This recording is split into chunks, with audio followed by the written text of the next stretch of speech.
We are back once again on Justice for Mohbad. I have always said it times without number that justice for one is justice for all, and I am very sure that you agree that justice for one. It is not about Mohbad, although Mohbad is the connection to what I mean. He brought everybody together. Humanity actually brought us together, but Mohbad is the connect, and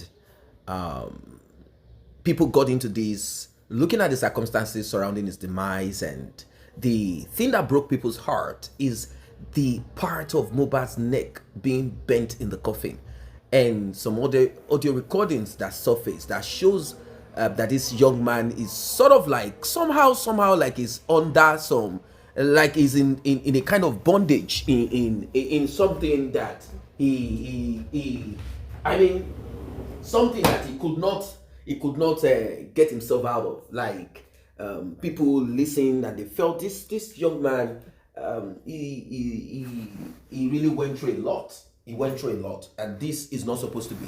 This is the thing that got people kind of like together, and they said to themselves, you know what, we have to change the narrative, we have to turn things around. Enough of wickedness. And kudos to human beings, let me put it that way, home and abroad. Kudos to those that are non-Nigerians. It doesn't matter the name that maybe a colonial master or the name that has been given to where you're from.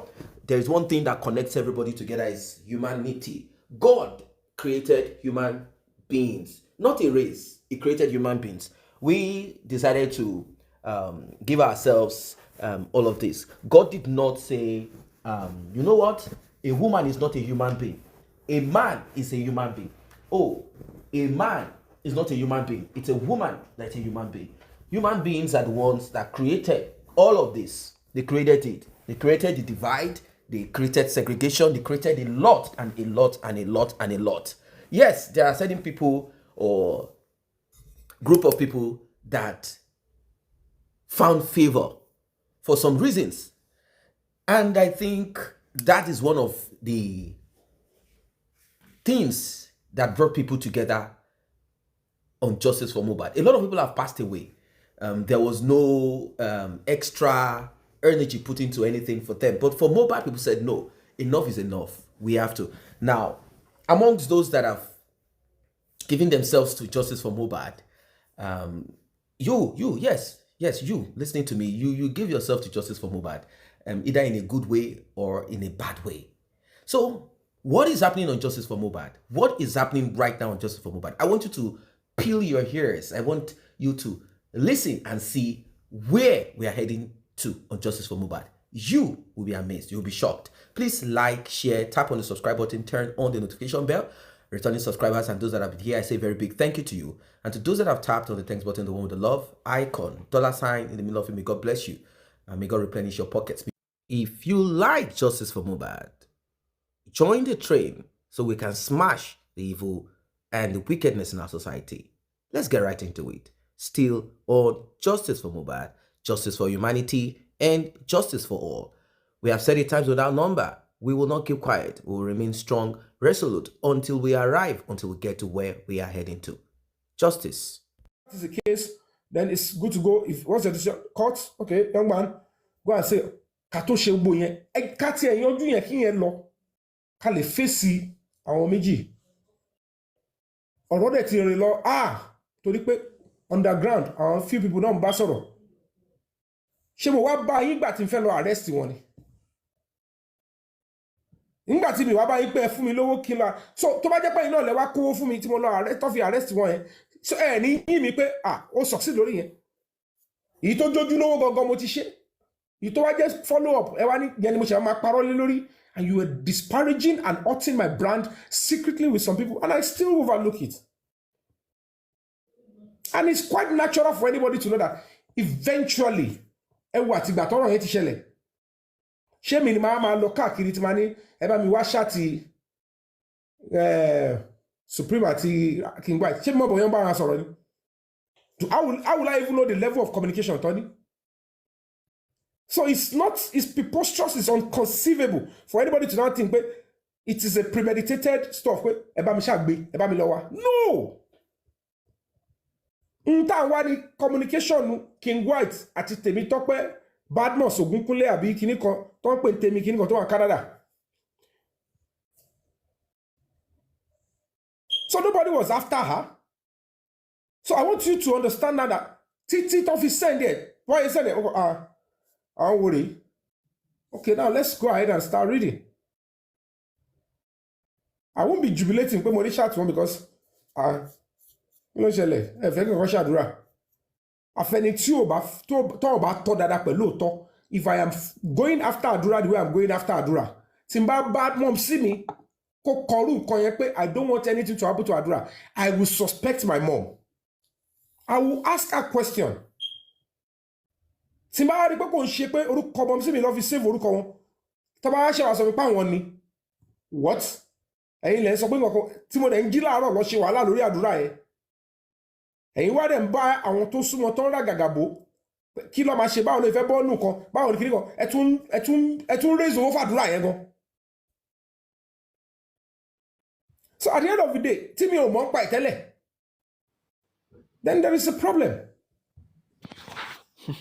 So the moment I saw that I never even judged. So if you now look at my antecedent with her, kò síbi tó ti involve pé mo fẹ́ rọrùn mo fẹ́ no, she negated the public lawyer. It's not my idea. Èmi kọ́ mo ní kọ́ lọ ṣe mo ní lọ́ọ̀yà tèmi gbogbo àwọn táwọn ẹ̀ ń bá ṣe kéèsì mọ̀ bẹ́ẹ̀ bá bèrè kí lórúkọ lọ́ọ̀yà mi lọ́wọ́ King White á sọ orúkọ law chamber ni mo ti ẹ̀ ń lò lọ́ọ̀yà pọ̀ nu chamber yẹn.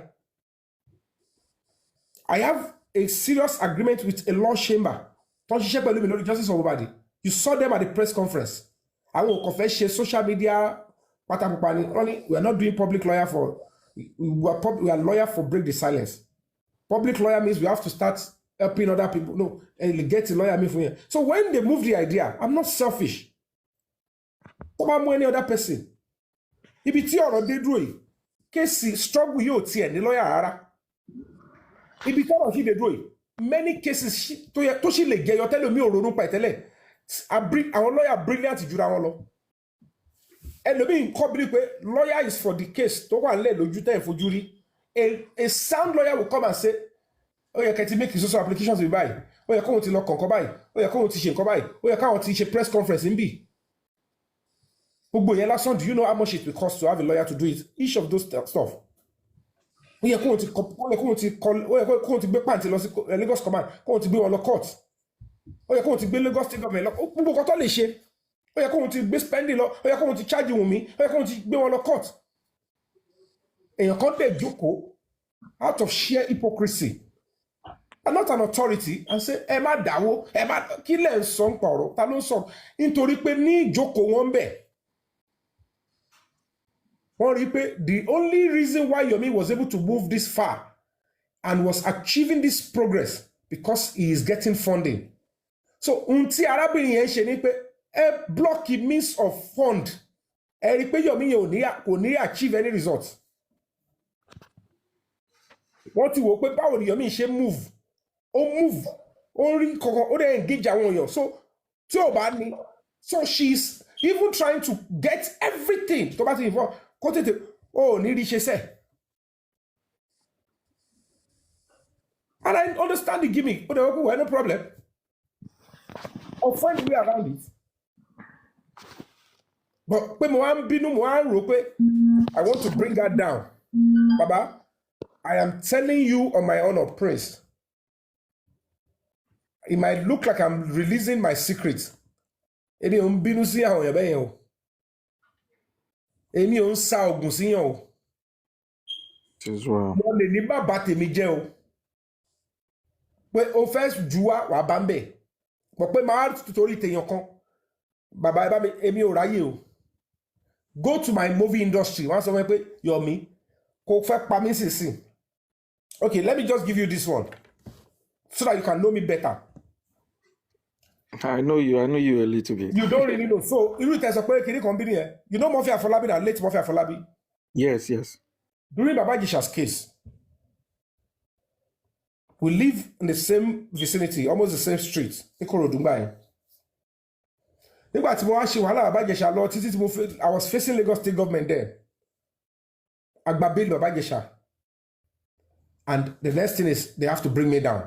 Mo dẹ̀ ti ṣọkọ Ìyábọ̀ wọ́n ti mi ò mọ̀, I didn't know they were planning until I got an inkling that I need to move. I went on the next available flight mo fi bá kúrò Nigeria ní ọdún náà lọ́hùn. Ìgbà yẹn ni oyún Akórèdé was just about 6 weeks. Ọmọ tó bímọ fún mi ìmọ̀lé ẹ̀ mi ìmọ̀ bí tó ti wá, mi ìréyàn ẹ̀ rí, mi ìmọ̀ àdírẹ́sì ilé ẹ̀, mi lè sọ pé báyìí. I left her in the house, mo face UK. Oyún yẹn ti pé almost 7 months kí n tó padà. My brother bí tí wọ́n á lọ rèé. I was in self-exile for 6 months. On my return, time of COVID ni, the law says you must do COVID test.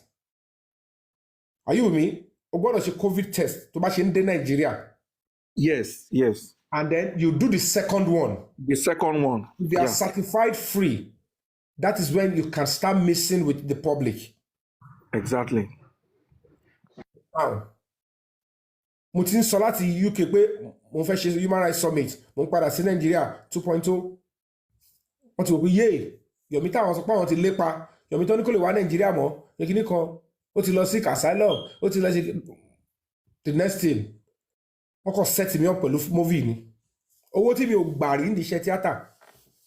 Bọ̀bọ́ yẹn Délé Sound Image, àbúrò Sound Image, ẹni tó bá wọn Dada Phillips ní London bíi. Àbúrò ẹ̀ wọ́n ń pè ní Délé. Torí ìwà tí yẹn wù mo sọ fún ni, ó ti dègún ó ti dìran fún yín o. Délé Sound Image yẹn lọ́wọ́ lò wọlé because he hardly talked to me.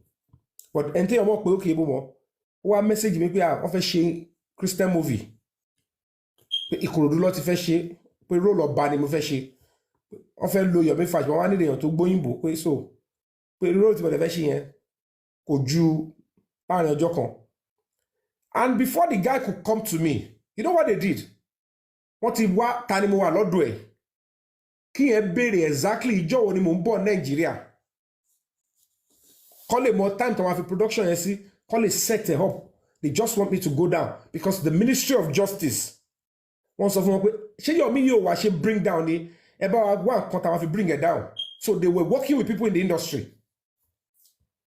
And the next thing they did, kí ni bí mo ṣe sùn, mo kàn lálá ẹ ni, don't do this. Okay, mo ti gbọ́. Ẹni tí wọ́n wà lọ́dọ̀ yẹn bẹ̀rẹ̀ sí ọmọ bá ń gbé nǹkan o, máa ń gbé nǹkan sí ẹ̀yà kiri kan, mo kàn fún wọn ní wrong date ni. So by the time I gave them the wrong date, okay, I'm leaving on the 4th of January 2022. Ìgbà yẹn ni mo padà sí Nàìjíríà o. Oh, no problem. Kò sí kò béwu dé. Immediately mo pe, that's not when I'm going back. So wọ́n yẹn wá pè mí. Máa níṣẹ́ yẹn pẹ̀lú ẹjọ́ kan ní just one spot ní 5 cents péré ní role ọba ni mo fẹ́ ṣe. Ó bá sọ pé èló ni máa gbà. Mo nílò lọ budget fún role yẹn.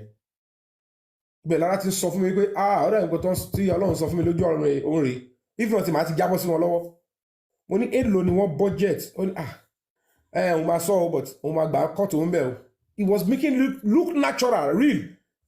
Òun máa gbà cut òun bẹ̀ because owó yẹn pọ̀. Àwọn sáré bá mi wáṣẹ́ yẹn ni o. Òun ló sọ pé no, Ọlọ́run dárúkọ ẹ̀, ó ní Yomi Fabi ló lè ṣe. Ó ní Yomi Fabi, good actor. Omi ló ń ga, ó fẹ́ rán mi lọ ẹ̀wọ̀n. Ó dẹ̀ pè mí good actor. Adẹ̀jọ́ mọ́ra wa. But agent ni wọ́n. Ó wá sọ yé yẹn. A tó di ìrọ̀lẹ́ wọ́n ti send owó. Wọ́n ti engage mi. Mo á gbéra kúrò mi tí mo wà. On the 1st, tẹ́mi tí mo kóhun lè mi ń bọ̀ Nàìjíríà. Mo wá wọ singlet. Mo wá Happy New Year. Mo wá yà ṣe selfie ní gbogbo títí London. Backing. Àwọn fans mi náà tún rí mi, wọ́n bá mi ṣe fídíò. Wọ́n ní on the 4 yẹn ló ń bọ̀ tóòtọ́, ó ti kúrò ní Manchester, ó ti dé London. On the 4 yẹn ló ń bọ̀ Nàìjíríà tóòtọ́. Ọwọ́ ti bà òun ṣe activist. Ọ̀tẹ̀ ń lo ẹ̀wọ̀n. Èmi náà dẹ̀ fi wọ́n rẹ́rìn pé àwọn ọ̀dẹ̀ ohun wọn ti wọgbó mo ya send owó sọmọ tó lóyún Nàìjíríà pé ó lọ́rọ̀ ẹrù ọmọ kó lè ṣe kó ṣe bọ̀ kó túra àwọn kinní kó gbádùn ara ẹ̀ ìyẹn pé ẹ máa ń try gan àtòwó olówó àtòwó ẹ̀ níbi tá a bá dé yìí ṣé àkọ́bá gbádùn lọ́tì ẹ̀ ó ṣáà ti lóyún tí ẹ̀ bó dẹ̀ rí pé ikùn ti ń ga let's go there go like rú àwọn ogun báyìí mi ò ṣe fíìmù wọ́n dẹ̀ ṣe fíìmù náà mo ṣáà kò ń ṣe yìí ibi tí mo lọ rèé o story ńlá ni mo sọ fún yín mo ti fẹ́ débẹ̀ o on the first yẹn wọ́n ní ó ti ń bọ̀ wọ́n wá fún mi ní production wá ní on the 10 pé on the 10 ní iṣẹ́ yẹn ṣe àwọn pé 4 lọ Sunday 10 is within 6 days. Yes. So wọ́n ti wò pé tó bá tẹ̀lé lé on the 4 whatever it is ọ̀hún calculate tí wọ́n bẹ́ẹ̀ wọ́n wá rán ọ̀bọ̀ yẹn sí mi ìjọ wo ni máa ready pé because àárọ̀ ọjọ́ yẹn ni máa ṣiṣẹ́ pé 10 lọ fẹ́ fi production yẹn sí mo ní the truth is I will be leaving the UK pé máa dé UK pé on the 8th ni máa dé sí Nàìjíríà àwọn ní àwọn wà padà ìkòrò náà lọ ti fẹ́ ṣe pé eré àbí lémi ẹ̀dẹ̀ ni pé so ti máa dé máa sinmi on the 9 on the 10 máa kọ́ sáré ṣe kan tí máa ṣe máa dẹ̀ padà sílé mo ní okay ìyẹn wà okay then ojú kan dẹ̀ ni máa wà ọba dẹ̀ ni nǹkan máa change costume lójú kan bẹ́ẹ̀ ni 5 cents mo ní owó yẹn ti ẹ̀ make sense gan kéèyàn máa ju kéèyàn kọ́ lẹ̀ lọ èmi ohun tí mo ti send sí ọmọ tó lóyún tí yẹn ti lọ ra nǹkan tó ti wọn náà gbádùn ara ẹ̀ máa gbéra mo wá tún wá ẹni tí wọ́n wà lọ́dọ̀ ẹ̀ London ṣe àpò on the 4 ni mo sọ pé mò ń lọ on the 1st yẹn dẹ̀ lèmi máa gbéra máa dé sí Nàìjíríà láàárọ̀ kùtù 2nd ṣó ti yẹn wọ́n sọ fún báyìí tó bá rí pé mo ti mọ̀ pé mò ń lọ tó máa fi di ọwọ́ ọ̀sán báyìí mo kàn sọ mẹ́rin pé mo ti gbàgbé pé wọ́n ṣe pè mí pé agent mi pè mí pé wọ́n ní on the 4 yẹn pé láì kí wọ́n máa gbé mi lọ pé so màmá wọ́n ní seat tó wà available àfi tó máa gbéra lálẹ́ ó dàbí pé máa lo bíi 6 or 7 days in Dubai pé so mi lọ lọ́ọ̀dù fún ẹ̀ mọ́ kó má wà pé ẹnìyàn wà pé báwo ni ṣe báyìí mo ní ẹ̀sán bá mi pé káàbù èmi tí mo ti wẹ̀ mo ti páàkì ẹrù òun náà tún rò pé Dubai ló ṣì ń lọ pé Dubai ni mo ṣì ń lọ kó dán the 4 ó yẹ yín máa dé Dubai ó dán the 8 kí n tó fi Dubai lẹ̀ sí Naija ọ̀rọ̀ pé 4 ló yẹ kí n dé Dubai tí mo ti sọ fún ọ pé máa dé sí Naija máa kúrò ní Dubai lọ́ndì 8 máa dé sí Naija máa sì so ó sìn mo wá ní on the 1st yẹn wọ́n ti dá mi padà pé tó náà ní kò sí wọ́n ti kọ́kọ́ ti fẹ́ ṣẹlẹ̀ sí pé flight on the 4 wọ́n fẹ́ cancel ẹ̀ wọ́n wá ní available wà ní on the 1st but mi sọ fẹ́ nìyẹn until ìrọ̀lẹ́ tó ti kú bí 1.5 hours ti máa lọ sí airport so mo ṣe wọ mọ́tò báyìí tí wọ́n gbé mi lọ lójú ẹni ẹ̀rọ ìgbéyàwó mo lọ sí Dubai èmi dẹ̀ ti fèsì Naija èmi kọ́ lẹ̀ máa lọ lóde airport àwọn wèrè ẹ̀ tí understand nígbà tó jẹ́ ayé COVID ni mo ti lo face cap èmi náà ti lo nose mask immigration Nigeria kẹ̀dẹ̀rẹ̀ tó bá ti rórúkọ Mr. ẹ̀pà yìí pariwo báyìí mú nǹkan bọ̀ ẹ máa pariwo ẹ lu nǹkan tẹ́ máa lò tó bá pariwo tó bá àyànfà àṣegbò wòlé mọ̀ tó máa ṣe ṣẹ́rí tí mo wọlé báyìí rárí wọlé ó ní ilẹ̀ àbúrò mi mo dẹ̀ sí pé yẹn jẹ́ kó rí ẹ pé o má jẹ́ kó kọ́ ọmọ ìyá já látọwọ́ ẹ o ìwọ nìkan ló mọ̀ pé mò ń bọ̀ mí ìrún ẹ lọ sí dádì wa o lọ́ máa tún lọ pé ìyàwó wọn ọmọ àwọn tí ń bọ̀ láti ìlú òyìnbó má jẹ́ kó rí ẹ pé o ojú ogun mo wà o ìyẹn náà ya kasára mo ní bó ṣe wà yẹn bá gbọ́ bàtà tí mo rà fún ẹ máa fẹ́ lómi o òun náà ya kasára bó ṣe gbé mọ́tò mi wá báyìí mo lọ rárí wọlé ní gbùrùrùrù mo yá sáré kọ́kọ́ ṣe àwọn akọ àdúrà mo wá wà bí tí mo wá lọ rí ibi ọ̀rọ̀ Murphy Àfọlábí ni tó ti wá tẹ́rù Ọlọ́run àti bàyí mo rí ọmọ tó lóyún ó ga o so bó lóyún ṣe rí lélẹ̀ wonderful torí aláwọ̀kọ́ mi ìfojú mi rí inú fọ́tò náà mo ti rí ilé náà mo ti wo live mo ti wo WhatsApp video títí mo rí for real direct pé kò easy o. I'm coming. I'm telling you the story bó ṣe wálé ayé náà la ṣe sọ tó kàn dá mi láàmú. So take cartoon. Àwọn yẹn ti ń gbádùn mi lọ òun yẹn wọ́n gbádùn mi gan-an báyìí. Ẹ bá mi tọ cartoon yẹn fún o. Mo ti tán. So at the end of the day bí mo ṣe ṣáàrí ẹni tó lóyún yẹn ọ̀gá báwo ṣùgbọ́n ẹ sọ pé ń bọ̀ àwọn sọ pé ń bọ̀ pẹ̀lẹ́ báwo ni ó yẹ ṣé àtúnlé ṣe máa rà lúgọ̀ mo jẹun ó ṣe dijọ́ kejì of course I use a tinted glass mo kó sí mọ́tò mi ní compound mi mo bá gbéra lọ mo lọ ṣe test ọgbẹ̀jẹ̀ mi wọ́n ṣe gbogbo ẹ̀ mo fún wọn ní ẹ̀mọ̀kọ́ bá ti sanwó láti UK. Yes. Ibi tí wọ́n assign mi sí mo lọ bẹ̀ mo yẹ ṣe wọ́n á retí result ìwọ náà jẹ́ ó tètè dé máyẹ̀ kí Lagos State Government kọ́ ká mi máyẹ̀ kọ́ mọ̀ pé mo ti dé Ọlọ́run bá mi ṣe àwọn òwò gbogbo yẹn ṣé ń gẹ́tì mi. So ẹ̀mí tí tòótọ́ mo ṣe dé sí Naija mo ṣe test yẹn mo ṣe gbọ́ ẹ̀ mo padà súnlé mo retí pé títí alẹ́ àbárọ̀ láti tí mo rí first one tọkọ̀ send ẹ̀ sí mi báyìí pé negative aláwọ̀kọ́ nìyẹn o. Yes. Wà lórí database mo ti fulfill COVID-19 rules. Kò sí nǹkan tẹ́ fẹ́ ṣe mọ́ ẹ lè yí eléyìí mọ́ pé mo bọ́ sí positive mo wá miss. So that you can japa lẹ́sẹ̀kẹsẹ̀ if you want to sharp. But mo ṣe ẹyọkọ yẹn kò tí ì pé. Mo mọ̀ pé at least mo ti wà lórí aláwọ̀kọ́ so kò sí ohun tó fẹ́ lò ó ti wọnú email mi abájọ fà á pa ni ká ní wọ́n tètè mọ̀ wọ́n lè sọ pé kọ́ máa jẹ́ kọ́ ṣe ọ̀kí bẹ́ẹ̀ kọ́ deny mi èmi wà nílé mísì fáwọn èèyàn títí nǹkan kan ṣàwọn arúgbó mi pa but luckily mo ṣe wá yọjú mi jáde pé Kamilu Kompo mo ti wà ráńdò wọ́n fi Afọlábí mo ti wà ráńdò tí wọ́n kò mí ṣàṣọ fáwọn tó wà ládùúgbò mo ń drive kọjá mo kọ̀ wind down ní o mo padà sínú ilé mi. I was going to do the second test 2 days after. Lo and behold, mo wà nulẹ̀ àti wà níbi almost 9:30 sí tó 10 wọ́n fi Afọlábí kọ̀ wálé mi ni. Yomi wo ló àmú wálé bóò ni ṣìkì náà Yomi London yẹn ti dé ní ọdún ṣáà sọ gbẹ ẹ ṣẹ́gun ẹ̀gbọ́n láti sọ ní kẹyọjú wá kí mi Yomi lọ́wọ́sọ báyìí àjọ ń lọ patí tí ń lọ yìí ọmọ kò ṣe dé kọ́mọ̀ kájọ wà ní ìmọ̀gbà tí mo lọ́wọ́ ṣọ.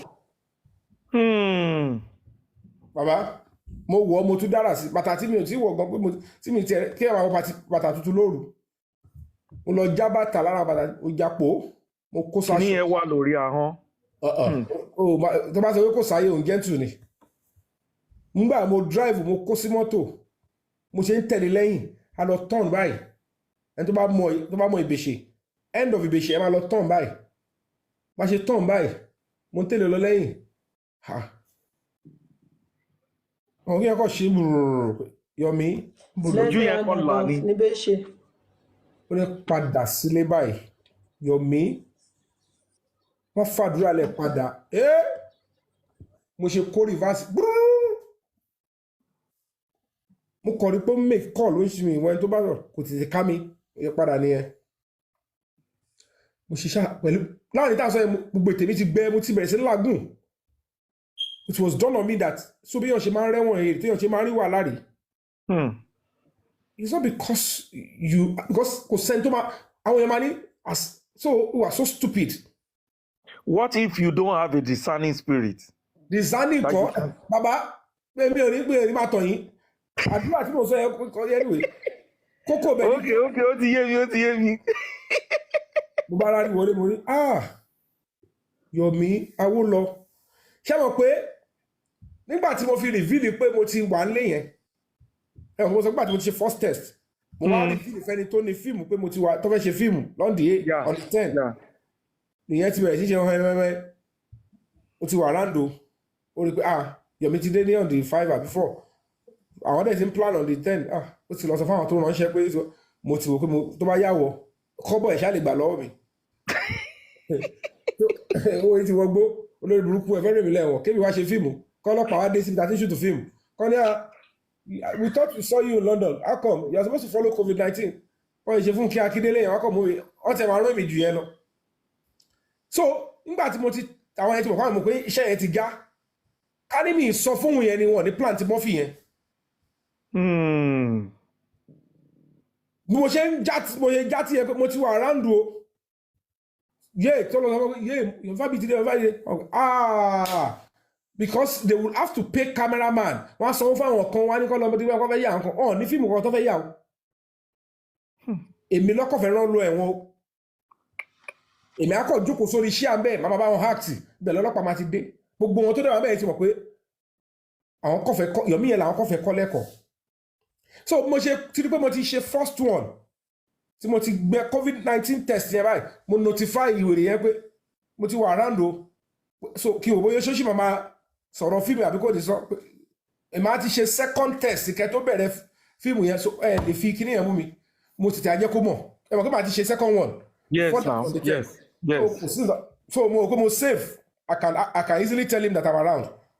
So ya fíìmù tẹ fẹ́ yà èmi ti gbó èmi ṣáà ti gbówó iṣẹ́ ọjọ́ kan àṣebí yẹn ṣe fail yẹn wọ́n ti wò pé yay let's go for plan B òun lọ́ fi lo wọ́n fi Àfọlábí yẹn wá and nígbà tó ti fi nǹkan bá mi sọ̀rọ̀ tí mo ti lọ wọṣọ because on a good day ṣé mi tí mo ti ń preserve ara mi ẹ wo gbogbo kan tí mo ti escape kó wá jẹ́ pé irú èmi tí mo retí pé kí n ṣàṣẹlẹ̀ kejì kí n lè free kí n lè ṣe bàbá ọmọ yìí kí n lè ṣe kó wá jẹ́ pé wọ́n lólú ẹ̀ má ti lọ́ má ṣe kó mọ́ kò yẹ yín at the end of the day mi ò ní parọ́ nígbà tí mo fi wọṣọ mi ò mọ́ mo tẹ̀lé jẹ́jẹ́ Ọlọ́run kó mi yọ ibi tí mo wá ń lọ rèé mo ṣáà wọ́n ẹ̀ mo fún lóhùn and he was remorseful and he started mo fẹjọ́ ẹ̀sùn bọ́ọ̀ yẹn pẹ̀lú Abísógun torí nígbà tó wá yẹn wọn àti bọ́ọ̀ yẹn wá pè ní Àbáyọ̀mí last born ìyẹn ló drive tọ́jú wá gbé mi mo ṣáà fún yẹn lẹ̀ so what I'm going is that after he was remorseful mo ti gbóúnjẹ jẹ lọ́wọ́ ẹ̀ ó ti wá lé mi lẹ́yìn ìgbà yẹn ó ti pè mí sí fíìmù lẹ́yìn okay ṣé ó ṣe fíìmù ó pè mí sí fíìmù I called him to my movie when we started talking tó ní àmì gbọ́pọ̀ ló fẹ́ ṣe fíìmù kí ni kan àwọn ní of course ẹ bá wà available you come and he said date wo ni no problem and I played him a major role òun ni fíìmù Ibi Ọmọ tí mo ṣe yẹn tí wọ́n padà gbé lọ sí world tour ní 2023. So now if it was you look at my story. Yes. At ewu Ọlọ́run pẹ̀lú tí mo mọ̀ kó ṣe fún mi tí mo dẹ̀ tún pé ẹni yẹn sí fíìmù tí mo dẹ̀ tún pé ẹni jọrò and I still gave him money mo dẹ̀ sanwó. It's because tó bá jẹ́ lómi ni ẹ̀ tún pàdé mọ́. Exactly. So I need to give you that story. Yeah. So that you'll be able to understand my personality. Yeah. Nígbà tí Arífá gbogbo ilẹ̀ fetí gbọ́ dí ògbógun Tarífá tọ́lọ́ máa ṣe ọ̀nà ìjọba ló fẹ́ bá Yomi ṣẹjọ́ gbogbo rọ́ndọ̀dọ̀ tí Yomi yẹn ṣe wọ́n máa rán lọ ẹ̀wọ̀n wọ́n máa ṣe gbá kan ṣé ẹ mọ̀ mo ṣe ń kúrò ní kóòtù kìíní báyìí ti King White ni mo lọ dúró ti Arífá he needs to tó bá sọ wàhálà tí mo ṣe lẹ́yìn tí mo bá wọn tó ń witọ́ gbé lọ mo lọ jókòó sọ́dọ̀ ìyá ẹ̀jì mo bẹ̀rẹ̀ sí fi ṣe gbá kan mo mọ iye tó bọ́ lára mi náà even sign pé èmi tèmi ní tí mo ń ṣe wàhálà àwọn èèyàn lọ́wọ́ mo tún dúró as guarantor pé tó bá sá lọ ẹ mú mi tó bá sá lọ ńkọ́ and don't forget kò ń ṣe Arífá nìkan ni wọ́n bá ṣe kéèsì yẹn orúkọ Supreme orúkọ mọ́mí Jokem gbogbo àwọn tí lady yẹn tó kọ síbẹ̀ pé òun fẹ́ bá ṣe jọ́ nìyẹn kò ń ṣe Arífá nìkan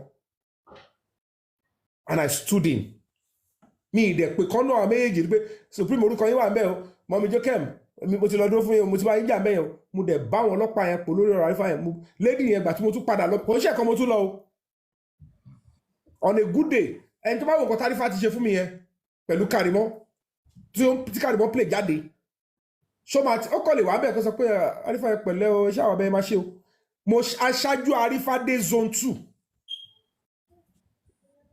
you are not getting me, Prince.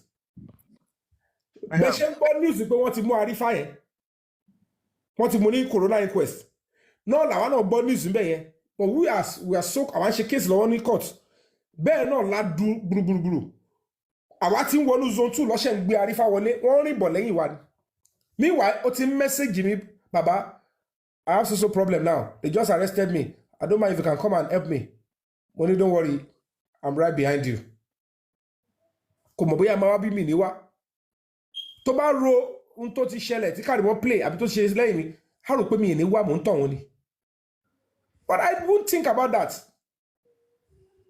mo ṣe ń tún wá sọ tuntun mo ń jọ Leo tó bá ń gbọ́ mi àtàwọn tó wà bẹ́ẹ̀ Adébọ́lá I do mean prostrate fún èèyàn mo dọ̀bálẹ̀ fún ọlọ́pàá Because of that issue.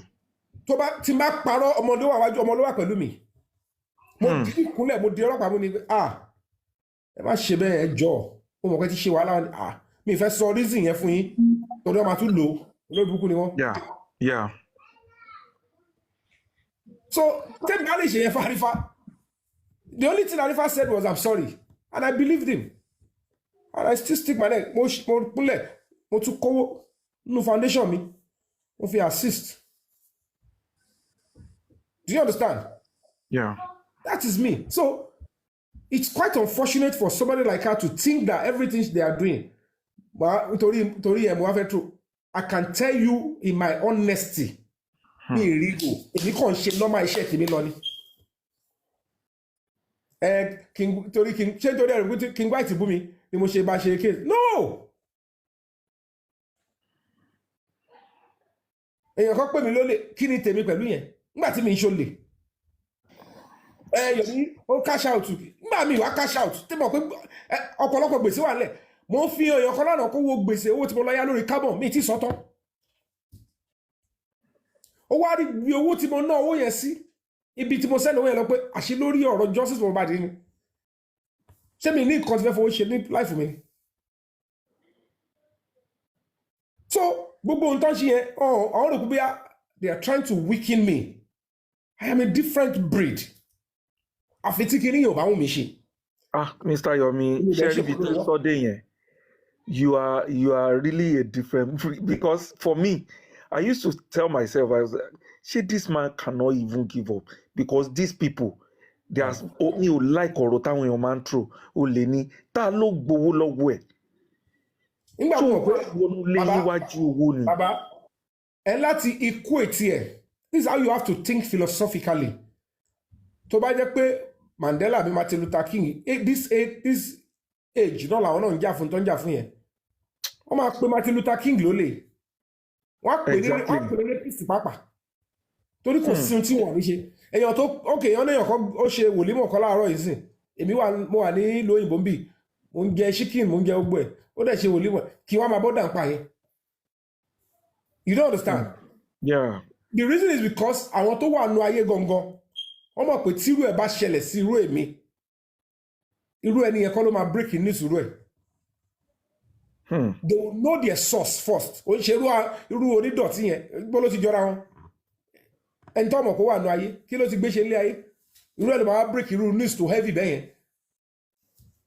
You don't understand and people will not even kiri ọ̀sẹ̀ rẹ̀ sí mi ọkọ̀ fabi is okay ibi tó yẹ kọ́kọ́ charges wọn kọ Yomi síbẹ̀ ẹjọ́ só jọra wọn ṣé yẹ sísè wà káwé tó so when you look at all those nonsense mi ìfẹ́ fèsì sí mo kọ̀ ó pé kí n kọ̀ mẹ́nu bá fẹ́rẹ́fẹ́ ni àwọn èèyàn ń ṣe exercise wọ́n ń ṣe wòlímọ̀ ṣé wọ́n wà ní polówó orúkọ mi ni. Baba, your eyes don see o. I no fit stand you. You are a strong man. In anything against the Supremo, I'm saying it. That's what I'm saying. Story. Yeah, okay? Thank you. God bless you. Ọmọ ṣe dúró sórí kiri papa lọ́nà ẹ̀mọ́ ní ẹni sùúrù kì í ṣàlàyé fún yín. I don't have any. Ẹ̀yin lẹ́rù bẹ́ẹ̀ torí pé ká ní mo rí orúkọ yín ni. Mo ní access sí ẹ̀yin. The right thing for me to do first is to speak with you and say mo rí nǹkan báyìí. Kí ló tẹ kọ́ nǹkan báyìí? Tẹ́ bá ti ṣàlàyé fún mi lẹ́yìn tó bá wà disabled. Kí ni fẹ́ máa bọ́ tàmá? Mi ò ń ṣe very dark man. Mi ò ń ṣe whistleblower. I'm a justice fighter and fẹ́ bá tèèyàn. Mi ò ń ṣe yẹn. Mi ò ní láti máa kà supreme no. Tí bá bá yín sọ tẹ́ bá ṣàgírí kọ̀rọ̀ àbí tẹ́ bá yín mi sí koro. No, I will just make it clear that I saw something about supreme. I ask her àlàyé báyìí lọ ṣe. At least ayé àmọ̀ tó ní ìbá wọn dáwọ́ bò. But pé máa dwell on it. I don't do that. Torí energy tí máa fi wá òótọ́ nǹkan tó pa Mohbad mi lè máa lò lórí pátákópa. Supreme ń ṣe gbá kan ó ti ṣẹlẹ̀ ìmí ni ò ní ṣẹlẹ̀ mọ́ sí ìṣòro yín sì pé kí wá sọ pé o classified information iṣẹ́ tó máa dìlẹ̀ pẹ̀lú wọn no even ọ̀gá ara wa kájọ kiss ara wa ń sìn it's common sense kà pé I will still labour Supreme mi approach ti ń yàtọ̀ sí tèmi ó lè jẹ́ lómi tí mi ò mọ̀ ní bá sọ̀rọ̀ sí Yomi you are thinking about the past no ẹ má jẹ́ ń ṣe bẹ́ẹ̀ kó wáyé kó máa tún lọ kábàámọ̀ ẹ jẹ́ wà convinced fully but I don't have anything against you if you ask me anything tó bá wà tó yẹ kí n sọ fún yín don't be surprised but pé kí n kọ̀ bẹ́ wá kí wọ́n máa sáré máa tí mo ṣe tẹ́lẹ̀ mo lè má lè ṣe because ọkàn mi á sọ pé is it that I ask you question or I risk it so best thing is to let me avoid so my brother in a total stuff before I read that stuff after I read it and now Nothing. Yeah. Yeah, I get your message. It's my Yeah, nature. I know. I get your message. And I really thank you for Kàrímọ́ gbé mi ṣe pé ju nígbà mi ò tí wá sí TikTok nígbà tí mo sọ̀rọ̀ nípa kìíní DNA gbogbo yóò tí mọ̀ mí lórí tíkẹ́ mi ìtẹ̀wá sí tọ̀ ẹ̀ tẹ̀wọ́ kó mo tẹ̀wá ní justice nígbà yẹn justice tèmi orí Instagram. That was Instagram now. I defend Baba Mohbad. Mo defend Baba Mohbad even against Isaac Fayose. Against Isaac Fayose tó yẹ pé on a good day ọ̀rọ̀ àwọn yẹn ló máa rí wa tó máa ń tẹ̀wọ́ fún wa. Mi ìró pé torí pé olówó àbẹ́jẹ́ millionaire. You don't say this. Don't do this to this man. Nǹkan bèrè ẹ̀ is the law. Mo dẹ̀ quote law tèmi. TVC pè mí. Mo ní I'm ready. Punch pè mí. Tribune pè mí. Justice for Mohbad náà ni is part of it. Angu tèmi fi ń jà tèmi lọ́ni ẹ̀ because mi fẹ́ class pẹ̀lú Ìyábọ̀. And at the end of the day, Kàrímọ́ yẹn gbé sórí ńgbà yẹn olórí burúkú ó ṣe pàtàkì pàdé ń bì tó ní Mr. Wami tó bá jẹ́rọ̀ kìíní yẹn ni ó yẹ kọ́ dámà ìlú tó bá jẹ́rọ̀ CCTV yẹn ni ó dẹ̀ take ìgá pé àwọn legal team ẹ̀ ọmọ àríwá àlá o and people said we should work together ó dẹ̀ sọ Mr. Wami I believe in tẹ́lẹ̀ but I'm sorry mo ti bẹ̀rẹ̀ ẹni tó sọ pé ọ̀nà ṣe prayer kan bó ṣe sọ pé Mr. Wami prayer yẹn jẹ́ kó fi tèmi sí ọkọ̀ bá mi ṣe prayer no problem wọ́n ti bá ṣe prayer lọ. Tó dẹ̀ tún yí mọ́ mi lọ́wọ́ pé ọ̀nà fẹ́ ṣe kinní kan mi náà gbà láṣẹ yẹn wọ́n náà ló ní the prayer o fẹ́ send owó fún ó dárúkọ owó kan tí ò exist 80,000 ló múlẹ̀ fún wọ́n náà fi ṣe prayer fún nítorí òun forí ẹ̀ fa oríṣiríṣi kan ṣé wọ́n ní ṣe prayer fún ẹnìgbà tó yẹ pé pè ní wọ́n ní kọ́ ṣẹ́ fún ẹ. aláwọ̀ kò ní Kàrímọ́ orí ara ẹ̀ lọ́wọ́ kó bóun wò. So ẹ wo mo ṣe bá ṣe yẹn ẹ wo mo ṣe send àwọn nǹkan sí ládùúgbò tó ṣe fún mi yẹn kò ṣe pé bóyá àfẹ́ra wa kò ṣe pé fún mi lóbòdó kò ṣe pé fún mi lówó mo ti trust ẹ̀ mo ń bá life tèmi lọ òun lè ṣe rí pé mo ṣe ń rí àwọn ọ̀pọ̀lọpọ̀ wàhálà kò ṣe pé mo wà immature ọ̀ kò ṣe pé mo ń wá owó kò ṣe life yóò le rárá. Rárá àtọ̀. Rárá kí ni màmá ní mo fẹ́ throw supreme under the bus for what ṣé kò ṣoore fún mi rí ni. Ó ti ṣoore fún mi rí náà ó ti send owó ó wà ní rẹ́kọ̀dù ẹ̀ mi ò send owó sí àkáǹtì ẹ̀ rí náà she has sent money to my foundation. Wọ́n ti wá jẹ́ pé owó náà lẹ́rù pé mo wá kó jẹ dábìsí pé owó ẹ̀ wà lára owó tí mo ti kó jẹ kí ló ti máa rí ẹni tó send owó sí mi. Màá tún lẹ́ni ẹ̀kọ́ ṣé mi torí mi kọ́ ni mo ní kankan ṣe pẹ̀lú public lawyer so kò lè bí mi nú she was thinking she was hurting me. Pé Yomi ló ní ìdòwò fún public lawyer àwọn tó wà nú ẹ̀ ṣé n tún wá parọ́ kan fún yín lẹ́nu.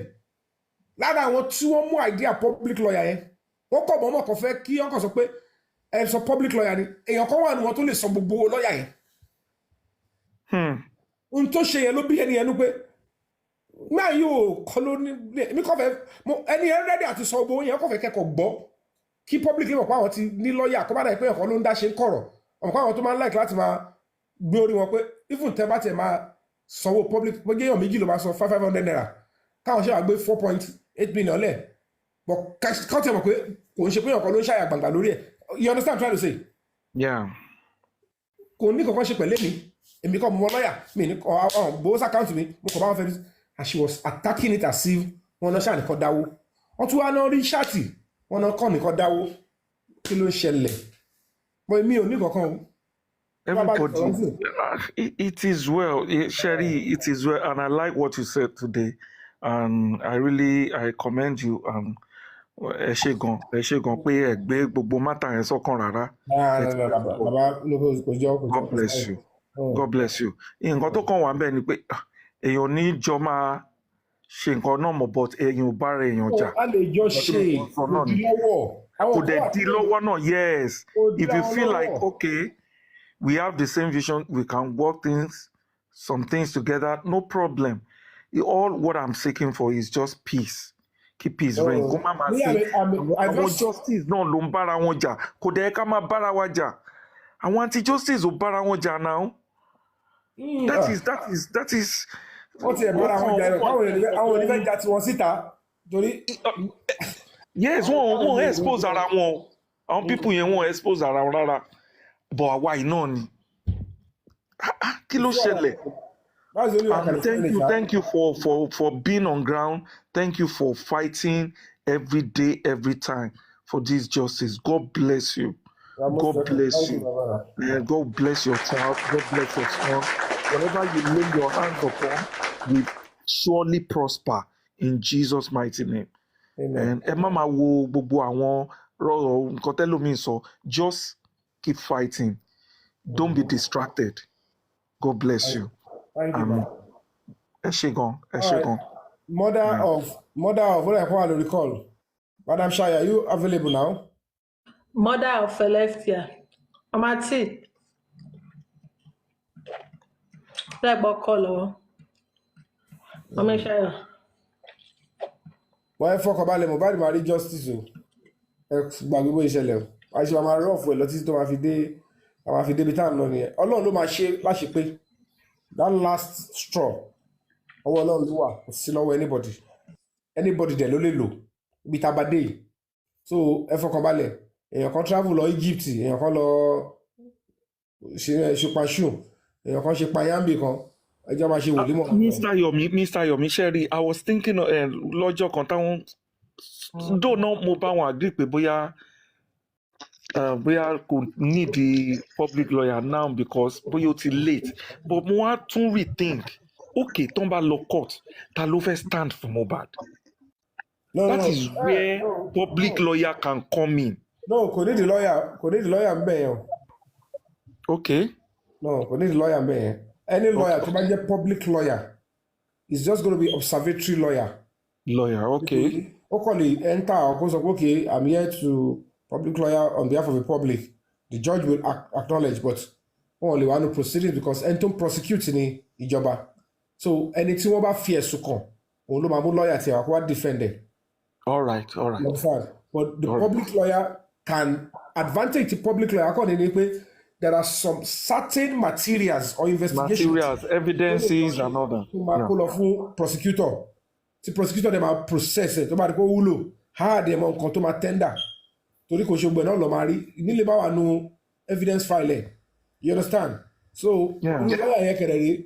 Ó kọ́ lè ṣiṣẹ́ pẹ̀lú àwọn yẹn. Nǹkan tẹ́mi náà rò náà nìyẹn so wá lè mú strong dáadáa. Ohun tí lọ́yà tí lè ṣe pọ̀ bí wèrè. Tí wọ́n ti tọ́ láṣọ. Ẹ̀gẹ̀ ò lè tọ́ lè kọ́nà ibi tí ó yí àwọn yẹn mọ́ and àwọn tó ń stop public lawyer. What of tí lọ́yà ìjọba ò bá ní àwọn evidences yẹn lọ́wọ́ ń kọ́? Ìyẹn tiẹ̀ ṣe lọ fà lábẹ́ bó ti lè wò kó rí. There are so many things that needs to be done. Tó yẹ pé activists cannot go into the court. Only the public lawyer can go. Meanwhile, lórí ọ̀rọ̀ case tá a bá lọ yìí. Tó bá choose láti pé wọ́n fẹ́ arrest any of the activists tó wà mí. Some of them don't have a personal lawyer and they are not working with break the silence. Tabani ká ṣe lọ infuse wọn sí abẹ́ àwọn lawyer tèmi wọ́n máa fẹ́ máa charge extra pé no ó ti ń kọjá nǹkan tẹ́nìyẹn ń ṣe òun àti èèyàn kan platform bì kan ni and now you want us to go and advocate for them. It's not part of our job. Ṣiṣẹ́ fún platform yẹn. So kó tó dé stage yẹn. A public lawyer can say, okay, iṣẹ́ ti ẹni pé other jobs like tó bá ṣẹlẹ̀ pẹ̀lú anybody, káwá tí wá yọ àwọn yẹn kúrò, mi ìfẹ́ go deep into iṣẹ́ tó yẹ kó ṣe gangan because wọ́n máa lọ block àwọn bẹ̀yẹn náà. Ẹ máa no problem. Wọ́n máa lọ múra lẹ̀. No problem.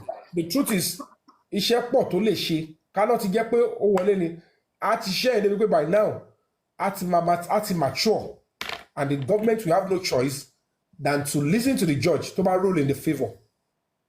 But nígbà kan ti fẹ́ ló bá gẹ́ mi ò dẹ̀ lè máa báyọ̀ kan wájú káàkiri. You know when she was saying it lè rí ibi tí ẹ̀kọ́ ni mo kàn bá wọn sọ̀rọ̀ mo dẹ̀ ṣàlàyé fún wọn and I said I've just supported it so ẹ má kọjú sí fún àtẹ́kọ́ mi ni mo wá nobody should think they are bringing me down but wọn understand pé Yomi wọ́n dá fún break side ọ̀dà yóò ń ṣe ẹ̀ṣẹ̀. It's an NGO that dabbled into this case without funds. Mi ì fi parọ́ mi ì dẹ̀ fi bùgá. You don't do projects or advocacy like this without a ready-made fund. Tó bá ti nílẹ̀ nǹkan tó máa resource lélẹ̀. So experience ni gbogbo nǹkan kò ṣe gbogbo case tẹ́ bá pé dọ̀là ń sìn ìbí human rights come and help us tá a bá náwó mo kàn lè fún ẹ ládvice ni mi ì ní dá sí so because mi ò lè á máa tọrọ irú eléyìí tí mo ṣe nǹkan ẹ wá dáwọ́ fún wa a máa ṣe case kélekèle no òun la ṣe need more people to be volunteering to be donating to establish NGOs on human rights kò ní jẹ́ tàwa nìkan kẹ́kọ̀ọ́ mọ̀ pé ẹrẹ́dì kan ẹ lè fẹ́ ṣe and that is what I am called out to do so gbogbo ìta tó ń sọ yẹn kò bẹ́ mi lé o kò dẹ̀ bẹ́ mi nú tí bá ti rí pé mo dáríjì ẹ I might be careful going forward but that doesn't mean pé màá máa rò pé kí ni mo fẹ́ ṣe padà kí n fi no mi ò ń ṣe bẹ́ẹ̀ o mi ò ń ṣe bẹ́ẹ̀ I don't do such kò tí ẹ̀ ń sínú DNA mi ṣùgbọ́n tó bá lò níwèrè tó bá ní pé tí mo lè sọ fún ẹ stop adjust o bá wà ní Mauritania mo fi ọlọ́ọ̀bá búra mo lè wá ẹ ó lè rí mi 2 years after ìbẹ̀lẹ̀ máa sọ pé yọ̀mí yẹn burú nítorí bá sọ pé ó ti tó ọtí mo fún ẹ ó ti ń ṣe jù irú tí lady yẹn ṣe ń sìn to be honest with you guys comedy ni ẹ ti understand comedy ni ìyẹn ò lè fẹ́ kù in the street of struggle ẹni tí o competition kò parọ́ mọ́ mi lọ́bi kankan kò send the false information pa mi ó kàn ṣe mẹ́mẹ́ ni ẹ ti understand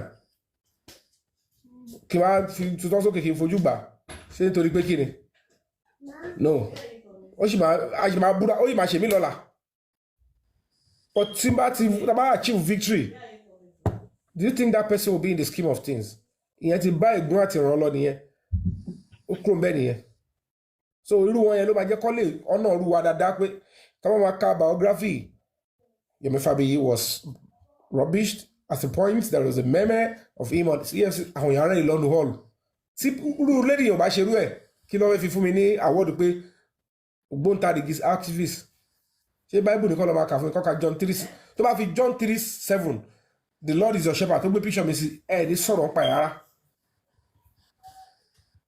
Meanwhile, John 3 the Lord is your shepherd tó bá bishop sí ó wà important fógun tá à ń jà yìí ṣùgbọ́n bá tó fi yẹn sí òun ni àwọn tó fẹ́ kọ autobiography àbí tó fẹ́ kọ citation tó bá jàjàjà yẹn tán tó fẹ́ họ́nà ẹ̀ àwọn nǹkan táwọn máa fi dìde pé láàárọ̀ kùtù Monday kọ́ dẹ̀ gba picture yàn báyìí tán ní EFCC kìíní kan and that's just it so Psalm 24 ni àbí so gbọ́ àwọn nǹkan èròjà yẹn àwa mọ̀ mi ò tẹ̀lé bínú sírò ẹni yẹn tó bá débí ìsìn tó bá kí mi Mr. Emi how are you doing madam ilẹ̀ rí báyìí lẹ́rí rúmùrúmù yìí kí ló ṣe kò yẹ pé tẹ̀wá gún ilé abẹ́rẹ́ ẹ̀ máa jò àdẹ́rẹ́ rẹ̀ àkúrò bẹ́ẹ̀ mo ní tó lè fọwọ́ gbà wọ́n dì gan pé madam Comfy ẹrù wà ń bẹ́ẹ̀ o gbòdì ló ti yí bí ìdí ọ̀bọ yìí ẹ pẹ̀lẹ́ kúrò bẹ́ẹ̀ tó gbé so wọ́n ẹ̀ tẹ́bi dẹ́ wọ́n ẹ̀ máa kúrú gan understand máa kúrú pẹ̀lú bóyá kí yẹn so kí ni tèmi á máa bọ́dà kúrò yàn kan mo ṣe ẹ̀kọ́ mo ń jà ó yẹ mo ń ṣe activism ni tó bá ti ìbàdí bẹ́ẹ̀ yàn tí ṣe activism. Ọlọ́run ní jẹ́ kẹ́ bá Comfy ṣe nǹkan pọ̀ no ìyẹn is no go area. ìwọ nìyẹn ṣe pé kí ọrùn Comfy ẹ ta ló ń sọ yẹn ẹ bá ń sọ bẹ́ẹ̀ ọlọ́pàá yẹ kí ọ̀rọ̀ ogun kiri o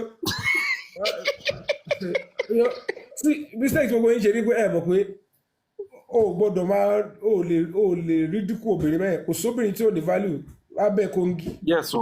kò sí yẹn so akọ́wọ́ báyìí pé tí ó bá dá lójú ẹnìkan á dá lójú ẹnìkan. akọ́sáré da pílò bojú ẹ̀ ní pé ìwọ náà Comfy ni mo ti wá rún ìwọ náà gbọ́dọ̀ bá mi gbọ́ ta àdé wá dẹ̀ ti wá àwọn ẹ̀ gbọ́kọ̀ ṣe é láàrin. ìrúnkúrò ló máa ń rún wọn. ó ní kí a máa bọ́ta sọ fún ìlú kí wọ́n á dá pílòpù lójú àbí. kí a bọ́ta sọ fún ìlú ṣe báwo ni sáà ti ṣe báwo ló yẹ kó sọ̀rọ̀ dì láìlà ṣé kò lórí ọ̀fẹ́ ni débi lórí ọ̀fẹ́ sáàtì ẹ̀yin ní ká máa fàdúrà ràn mí lọ́wọ́ kí ọlọ́mọ gbèrú ti Comfy yẹn pàdé olúwẹ̀ ṣùgbọ́n mi ò gbọ́dọ̀. ẹ̀kan máa rí láàárọ̀ la ni Yomi rún Comfy part 1. But wọ́n máa bá yín lérí pé obìnrin ni you have to understand that o gbọ́dọ̀ bá ṣe pé inú kan báyìí lọkùnrin báyìí ó lè ṣe no wrong o understand mo kàn lè mo mọ̀ lọ́kàn ara mi pé kò sí appeal but I won't rubbish it and say ọlọ́run jẹ́ tẹ́ bá bá mi ń díẹ̀ lọ́la ńkọ́ so kò sí ẹni tó lè jẹun kò sí kan tí ó lè jẹ tí ilé bá pa kọ́dà bá lè sọ but ọlọ́mọ ajé kí wọ́n rìnrìn àbùkù I have my self control mo mọ̀ pé mo lè dúró 1 year mo lè dúró 2 years but especially if I wà ní struggle by mo máa sọ́jú ni wọ́n á dẹ̀ pé gidi náà but. ara ẹ lè dórí yẹn o ara o ti gbọ́ yín gbogbo àwọn tí ẹ lọ́wọ́ àwọn tó bá lu indo kókó bẹ̀ ni pé ṣé ìwọ́rọ̀ mi do you want cartoon or you want to play. No, cartoon. What I'm doing is you're not looking there. wọn ní ìyá yín nìkan fi o. Ó gbọ́dọ̀ wọlé sí lára kó má yàtà ni. ọmọdún mélòó nìkan fi tó fi jẹ́ ìyẹ́ ọmọdún mélòó nìkan fi tó fi jẹ́ ìyá Yomi. ẹ jẹ́ ká gbàgbé oṣù. tó dàgbà ní ìyá ló jẹ́ kó gbó ó tún dé ìlú tó wà yẹn gan ó tún fèsì ogun. Ìyá ló jẹ́ káwọn ẹ̀ gbó. ẹ̀ tó gbélé adúrú lọ pé ẹwẹ́ gbàgbé jẹ́. ọ̀rọ̀ ṣe àgbọ̀tà kúrò bẹ́ẹ̀ á rí ìwé tó fẹ́ gbàgbà. ọmọdún mélòó ni ṣe bó ṣẹ̀ṣẹ̀ 50 ní lára iṣẹ́ ọdún ìlú ṣe 50 àbí last year. Ayé ìmájì. ọmọ ṣẹ̀ṣẹ̀ 50. Yeah, thank you, Mr. Yomi. Lighter note, though. So thank you for having me. Power èèyàn kálá o. Yeah. Okay. Alofa Amẹ́. Senate President Expander, are you there? Okay, ta ló kọ́kọ́ dé? Ṣé bó ṣeré ni? Àbí Senate President? Madam bó ṣeré? Yeah, Mr. Yomi, ẹ ṣé o. Thank you for all your submission and your explanation. And mo kí everybody náà. Inú mi dẹ̀ dùn fún gbogbo nǹkan tí ó ń gàn tí mo gbọ́. And fún àwọn tí wọ́n ti sọ̀rọ̀ ṣáájú and for Prince for trying to make a peace. And gbogbo àlàyé tẹ́ ti sọ, I think I concur with you. Kan tí mo kàn fẹ́ sọ ni pé tẹ̀rí ibi tí ìfẹ́ bá wà, Ọlọ́run máa wà ń bẹ̀, love them máa wà ń bẹ̀.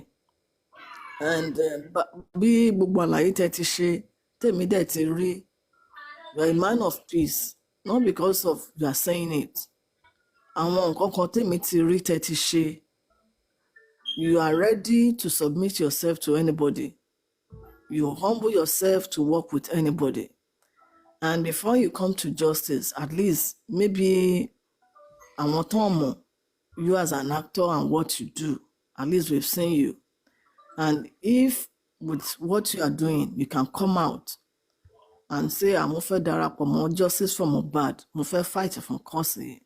If you have any dent on your name from where you are coming from your industry, kì í ṣe nǹkan tó bò. People would have seen it. Àti gbọ́n pa ẹ̀. But the truth of the matter is, there is power in relationship building. Gbogbo relationship tá à ń build yìí is not just for the sake of it. Ó lè má yé wá ń sìn. Nǹkan tó jẹ́ pé tá bá hold tight ni, ó máa gbé wa délẹ̀ lérí. Nǹkan tí àwọn àrọ́mọdọ́mọ wa tó máa jàǹfààní ẹ̀ lọ́jọ́ iwájú ni. But tá bá ní relationship tí a bá hold it tight, and if you don't try to trust other people or to relate with other people, there will always be a trust deficit. Ó dẹ̀ máa affect relationship wa. Tá bá wà nínú relationship, tí èèyàn bá ń ṣe nǹkan, tá bá fún nítàn ní benefit of the doubt, kó jẹ́ pé kó tó ṣe nǹkan, either ká ti rubbish ẹ̀, or ká ti máa insinuate pé bóyá nǹkan tó ń ṣe kò true. It's always difficult. And láti achieve goal yàn, kíní yẹn máa deter relationship yàn méjèèjì. And kò ní jẹ́ kéèyàn lè forge, kó lè move further. So because gbogbo àwọn nǹkan tá à ń rí, ìjà tá à ń jà yìí, lóòótọ́ Mohbad ló kú, but generation unborn will come to hear about it.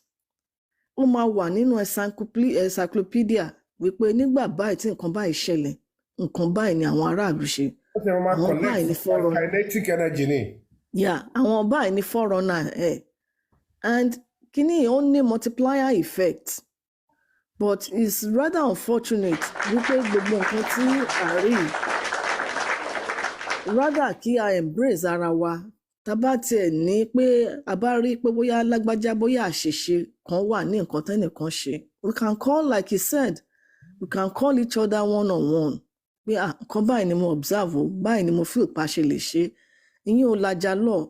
Tó bá jẹ́ pé ulterior motive tó jẹ́ pé on true justice tí gbogbo wa jọ ń jà fún la gbé dání, tí òun ṣe pé it's for maybe just self-aggrandizement pé èmi mo fẹ́ kán rí mi àbí nǹkan tí mo fẹ́ gbà náà ẹ̀ àbọ́dọ̀ mi mo fẹ́ kí justice ti wá. No, we are fighting for a true cause, and what we are doing also is for nation building. Kì í ṣe fara wa anywhere tí gbogbo wa bá wà inú wa máa dùn wípé I'm proud to be a Nigerian. I'm proud to be a Nigerian. A mọ̀ pé Rome was not built in a day. Kò dẹ̀ sí bí ìlú náà ṣe lè dá. Even gbogbo àwọn developed nations tá à ń wò yìí, àwọn náà ṣì ní àìṣedéédé tó jẹ́ pé wọ́n struggle pẹ̀lú, but wọn ò dúró. They are still fighting. And one thing tó good ń bẹ ni pé their freedom of speech, kò sẹ́ni kankan tó lè deter. Although bá ṣe sọ pé freedom of speech wà, limitation tún wà fún. A lè sọ pé nítorí pé a ní freedom of speech ká máa sọ̀sọ́kùsọ ọ̀ ká máa bara wa jẹ́. It is uncalled for. You'll be accountable. Because number one, mọ́ra wa. Àwa tí a mọ́ra wa either bóyá in the course of justice la fi mọ́ra wa, or pé bóyá o tiẹ̀ mọ̀yàn tó jẹ́ pé o ò rí wọ́n náà wọn ò kàn gbóhùn ẹ̀ ni. Why tá máa fi create enmity fúnra wa? For what reason? Why would we create enmity? If we are trying to create enmity, báwo la ṣe fẹ́ get justice? How are we going to get the justice that we are demanding for? Téèyàn bá gbé nǹkan dání, tá bá ń sọ pé even ká tiẹ̀ sọ pé bóyá pé à ń dáwó fún yàn gan, tá bá rí pé bóyá pé nǹkan ṣẹlẹ̀ nípa owó yẹn, there are way and manner we can go about it. Not that pé bóyá pé kéèyàn tó sọ̀rọ̀ á ti máa jáde, àfa bring it down. Pé bóyá ọ̀rọ̀ owó. It's not all about money. Money is just a paper. As important as money is, money ò tó relationship tá jọ fẹ́ build now. Tá bá bara wa jẹ́ lẹ́ni, tá bá pàdé ńta, báwo dẹ̀ pàdé àwọn ọmọ wa ń kọ́ táwọn ọmọ wa bá tún connect ara wa, tá dẹ̀ ti bara wa jẹ́, ojú wo la fẹ́ máa fi rówó ra wa? And it's appalling tá bá ti dé orí ibì kan. But I listened to Mr. Yomi maybe on Friday. It's rather unfortunate, but I thank God that he has explained himself and he was able to surmount the pressure on him. Because ìgbà tẹ́mi gbọ́, ó dàbí pé ìwọ ni is the only one amidst some other people. And he, just like the explanation he has given, he was able to recount everything that happened and what prompted him to that. Tá bá sọ pé à ń wá justice, àwọn information kan la máa lò, nǹkan kan ló máa gbé wa débẹ̀. For example, the 3 seconds video. From my own point of view, ká tiẹ̀ sọ pé kì í ṣe inú 3 second video yẹn ni nǹkan tó pa Mohbad wá. Àwọn ìjọba wa, they fail us in so many ramifications. As much as ara àwọn kan tó jẹ́ pé wọ́n ń gbìyànjú to do what is right. Ni pé whether it is true or not, kí ló dé tí wọ́n investigate ẹ̀? What are you hiding? They've investigated it. They have investigated it. Am I on seeing? Yeah, àwọn èèyàn méjì wọ́n ń jà, wọ́n wá gbé ẹjọ́ wá báyàn. Ẹnìkan wá sọ pé nǹkan kan ó dàbí ẹ̀rí. Ẹni tó ń gbẹ́jọ́ lọ bá, which is maybe the police security outfit, whether that nǹkan tó rí yẹn is true or not, n tó tọ́ ni pé ẹ lọ yẹ̀ wò. Ẹ̀yin lẹ wá máa determine pé okay, lára àwọn nǹkan tá a rí nǹkan tó lè ṣe tó dàbí pé ó wà lára nǹkan táwọn people yẹn sọ, ọ̀ àárí. It is not too much that we are demanding for. Wọ́n sọ̀rọ̀ CCTV, àràbàdájẹ́, àwọn àdúgbò tí ò tiẹ̀ tó Lẹ́kí níbi tí Mohbad ń gbé, we see how secured bí àwọn èèyàn ṣe ní security, wọ́n ṣe ní CCTV. Ká tó wá sọ pé irú Lẹ́kí tí Mohbad ń gbé, kán máa rí nǹkan kan. Because like he said, kì í ṣe pé à ń lọ advocate for justice. When we get to the law court, we have to provide a fact and láti ní evidence. And the evidence has to be proven beyond reasonable doubt. Okay. Àárí nǹkan tó jẹ́ pé wà tangible bí CCTV. Àwọn tó wà nù lẹ́njọ́ yẹn kì í ṣe gbogbo wọn náà ti interview. And gbogbo àwọn nǹkan tá à ń sọ yìí, when they collate it together, they work hand in hand. Bó ṣe rí, Yes, sir. Now let me bust you guys bubble a bit. Tẹ́ bá ń jẹ́ come accept narrative pé gbogbo àwọn tó wà nílé yẹn ni wọ́n question. Ẹ̀ ń ṣe bí ìgbà tó yẹ pé ohun tí DJ Bami rí òun kọ́ làdúrà rí. Is it not the same bit orí lọ́fẹ́ rí? Ṣé ohun tí Darusha rí? Ṣé òun kọ́ ni OG àbíta ni tó wà bẹ́ẹ̀ tó rí ni? The fact remains that we only need 2-3 witnesses nǹkan báyìí ló ṣẹlẹ̀ in clear terms. Then, if peradventure there is a visual evidence to that effect, police will holistically scrutinize it and look at the role played by each individual person. But whether you all like it or not,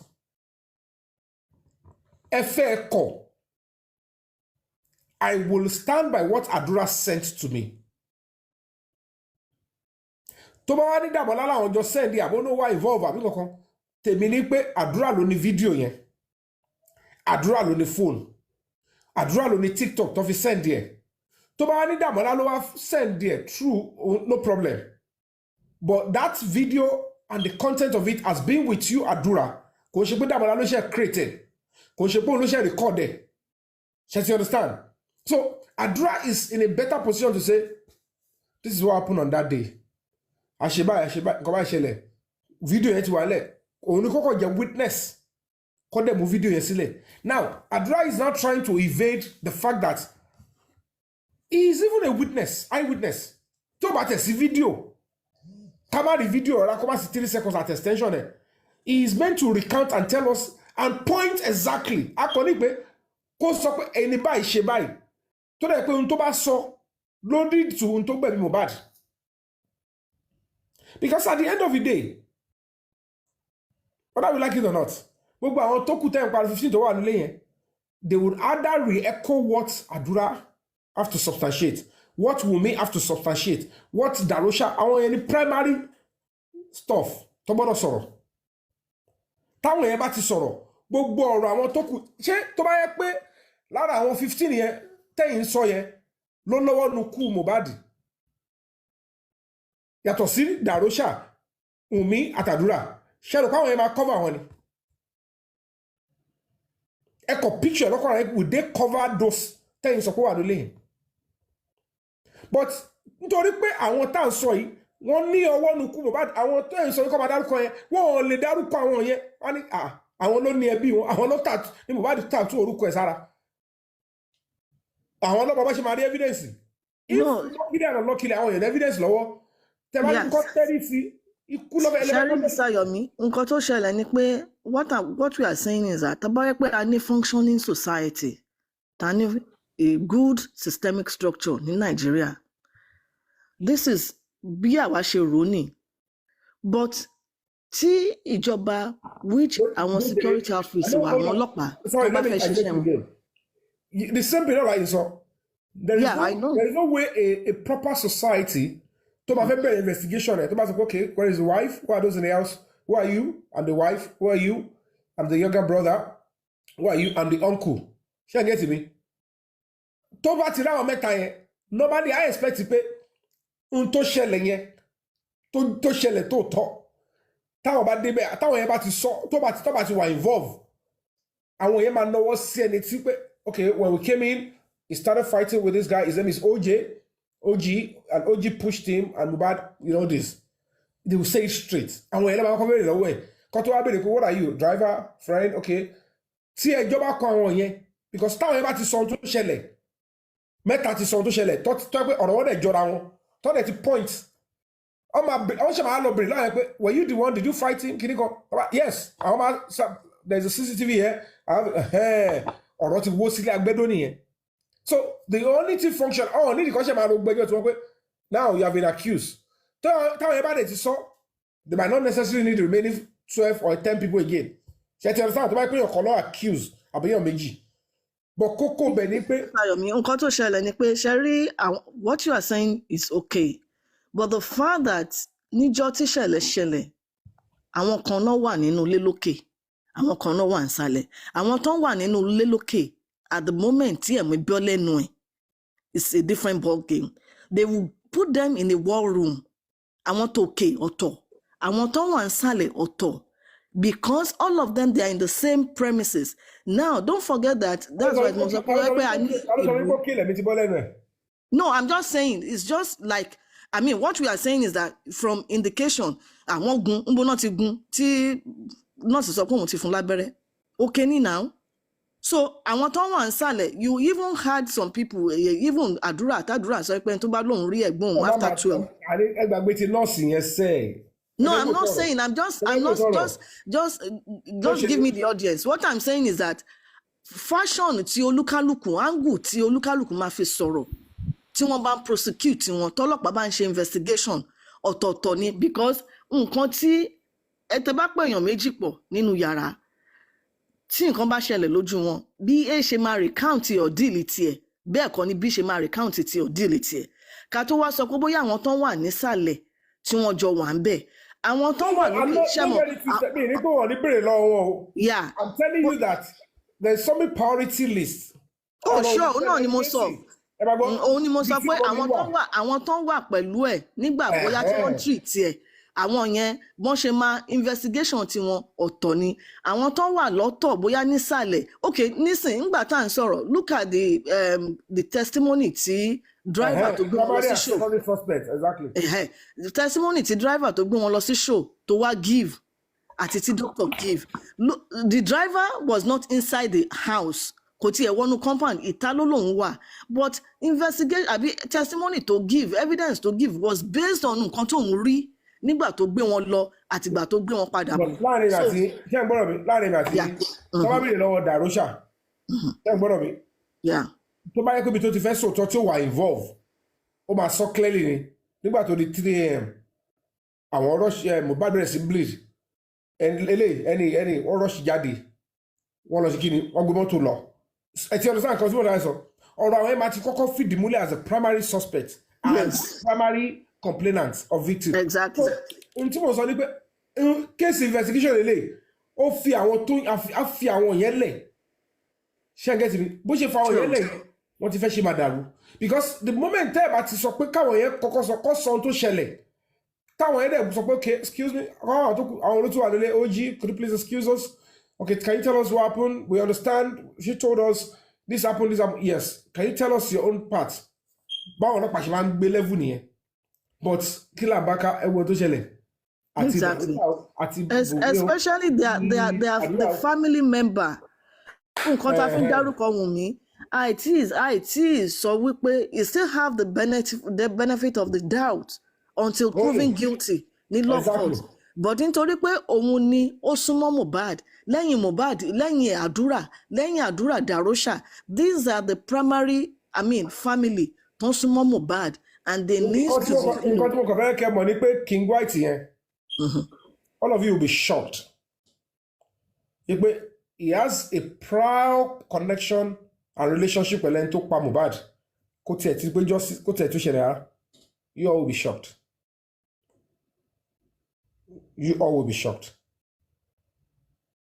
nǹkan ṣẹlẹ̀ o tẹ́yìn ìdúgbò yóò mọ̀. ẹ sọ díẹ̀ kẹ́ mẹ́nu dákẹ́. ṣèbí ó wà mẹ́wàá tó ń ṣe rally justice for Mohbad ṣé mọ̀ kó wà mẹ́ni.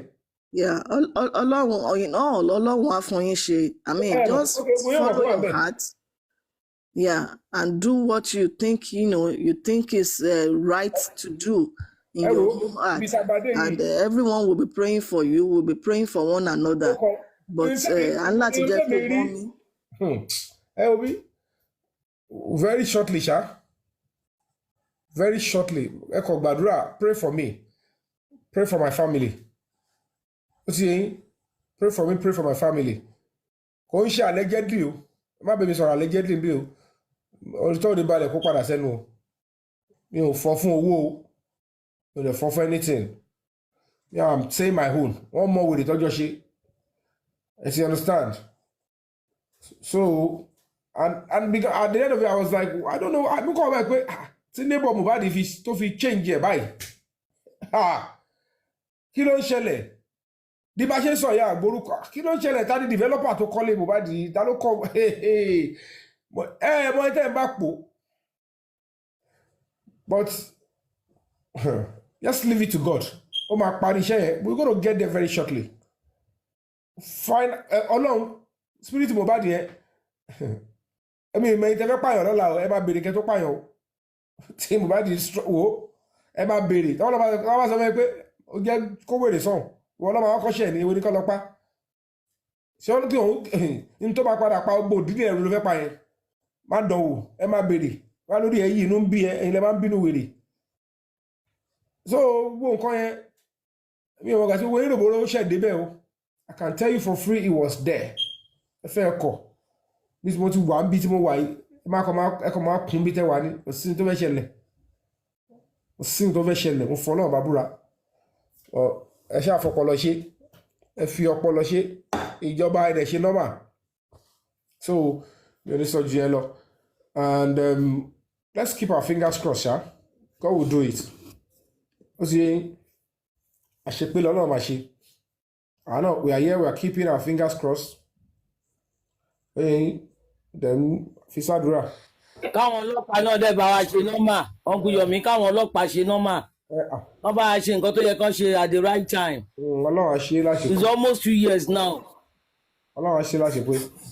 at least bàbá ọmọ ti ọ̀nkú Yomi ó yẹ kẹ́ ẹ lò nínú pàtì náà bàbá ọmọ ti jáde pé September 11 lọ́mọ òun kú kí ló dé táwọn tó kù nulẹ̀ ẹ̀ declare September 2. ọgbọ́n ìtẹ́lẹ̀ kan lò yẹn ṣé ẹ gbọ́dọ̀ mi. The fact remains that I don't know the scope of litigation láàrin lawyer baba àti DPP. I don't know what they want to tender. I don't know what the trial will look like. But ibẹ̀ yẹn, I will have to cut him some slack. It might be ibi tí bàbá ti fẹ́ lo jókà tí wọ́n nìyẹn. So it's a possibility. But in the absence of that, trust me, I can tell you all for free, Mohbad is going to get justice. He's going to get justice. Tí Ọlọ́run ní kémi tọ́lọ́run sọ fún mi pé Yomi lọ fọkànbalẹ̀ mi ìdẹ̀ ní fi ẹ̀mí mi di mi ní fi tọ́mọ mi di torí mi ò ṣe bàjẹ́ ọ̀pọ̀ ya gbọ́ káwọn kan ń borúkọ mi jẹ́ oṣù kàkọ́ gbèsè pọ̀ ńlẹ̀ Ọlọ́run dẹ̀ máa san ọkọ̀ ń ṣe gbó ẹ má dáwọ́ ẹ má ṣe kíní yẹn kò ní effect lọ́dọ̀ mi Ọlọ́run ò kádàrà ka ní reason láti sọ pé mo sọ pé adẹ̀ nílò owó fún kan báyìí so gbogbo táyì tó ń pariwo yẹn sí yẹn orí àsán àtòfó ló ń palẹ̀ lórí o tó bá kọ̀ràn pé ibi tá a bá dé pé a máa need owó to make some reasonable tangible progress èmi ò bọ́lọ̀ ṣe é ṣe o ẹni tó submit ààrẹ fọlọ́run lọ́nà máa bá sọ̀rọ̀ pé yá go and speak to Yomi and assist him and it will be mo dẹ̀ láì bọ́lọ̀ ṣe é ṣètò kò ń ṣe àwọn owó tó yẹ kó máa sọ pé ó pọ̀ gọ́wẹ́ wọ́n máa ní pé mo fowó lọ gazọ̀ èmi tí mo fẹsẹ̀ rìn títí tí mo fi travel wá London owó tí mo fi ra mọ́tò mo fi ra tíkẹ́ẹ̀tì wá mo tún padà mo tún bẹ̀rẹ̀ sí fẹsẹ̀ rìn mo tún ṣe wàhálà títí mo tún ká owó tí mo tún lè fi ra mọ́tò mo tún fi wá bì Ọlọ́run ò dẹ̀ fi sí mi Ọlọ́run kàn lọ́ọ̀kì mi àti fíìmù àti ó lọ́ọ̀kì mi tiẹ̀ lónú kankan ní ìfowó ẹni ti ṣe ẹni ti jó pé justice for Mohbad náà ni bóyá ó ṣe pé kéèyàn sọ pé òkè mi àṣà jẹun kò dẹ̀ ṣe pé bóyá mi ìpawó àwọn ọmọ sanwó school wọ́n sanwó film school àwọn gbèsè mi tó ń yọjú owó fíìmù tá a ti ṣe tẹ́lẹ̀ mi àwọn owó MC gbogbo ẹ̀ náà wọlé lẹ́gbẹ̀ẹ́ kọ̀ọ̀kan àrùn gbogbo ẹ̀ papọ̀ náà ni à ń lọ ṣó à ń ṣègbà kan à ń kó nǹkan sápò so ẹ fi ọkàn balẹ̀ tèmi ń rí ẹ̀rọ Ọlọ́run ṣàbà mi ṣá díẹ̀ but Ọlọ́run á ṣe láṣẹ pé tèmi it's quite funny it's quite funny but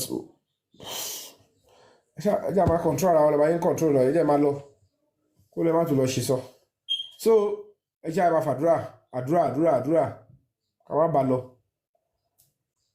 kọ́lọ́n kọ́ yọ̀mọ̀ ṣe kó dẹ̀ parí iṣẹ́ ẹ̀ because Ọlọ́run ló fẹ́ parí iṣẹ́ mi kọ́ tí ó ti yé wa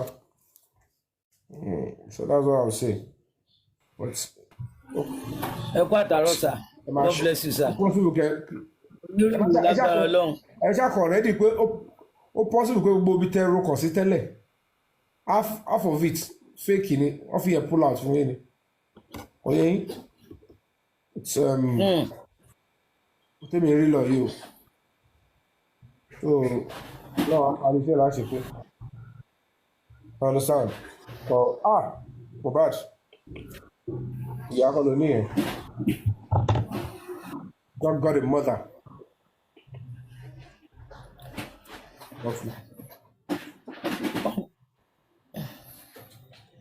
Uncle Yomi, I play Oli.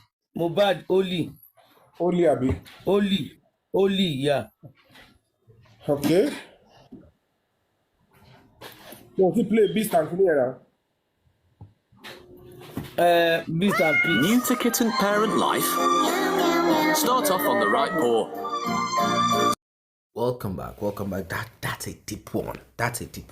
So Yomi Fabi has been on Justice for Mohbad for a while, and some of the challenges that he has experienced is what he talked about.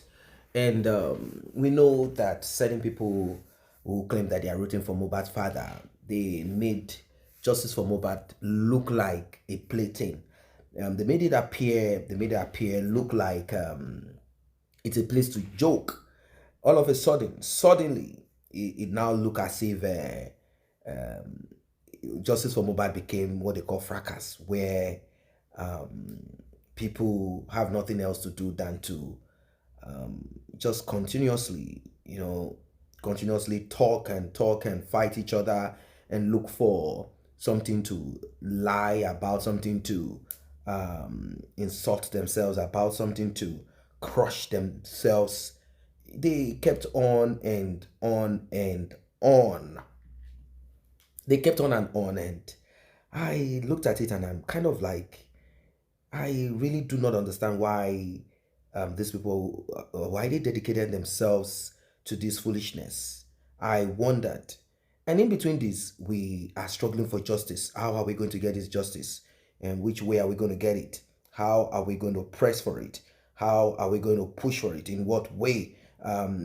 Is there a different approach to this justice for Mohbad? Is there a solution to it? Is there a way? We kept on and on looking for ways to get out of it, to at least get something, something meaningful, something reasonable, something worth it. And Yomi Fabi, he wasn't really feeling some of the attitude and behavior of certain persons. And when you look and ask these people, they will be like, you know what? This thing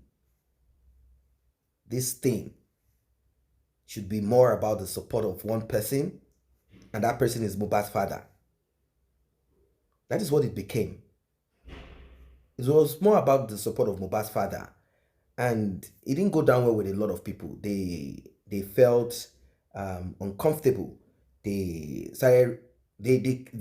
got to a place where it became, are we seeking for justice for Mohbad's father, or we're seeking for justice for Mohbad? And what do I mean? Even though Mohbad's father is, Mohbad's father, like is really Mohbad's father, it didn't sit down well with a lot of people. To them, we are joking. This is a joke. To them, this is a joke.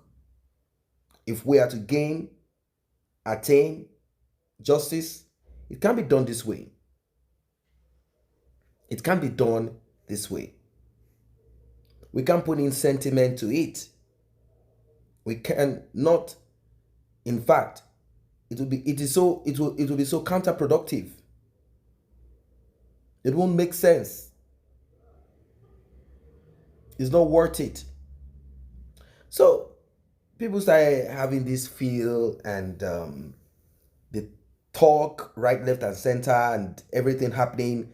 It just didn't go down well with so many people. They now said to themselves, okay, and let us begin to question. Let us begin to ask questions. Let us begin to bore into this. Are we going to sleep over it or take action? Then we started hearing, why do you people want to? Why are you guys trying to? What kind and type of rubbish is this? Why are you people against Mohbad's father? It now became, they are against Mohbad's father.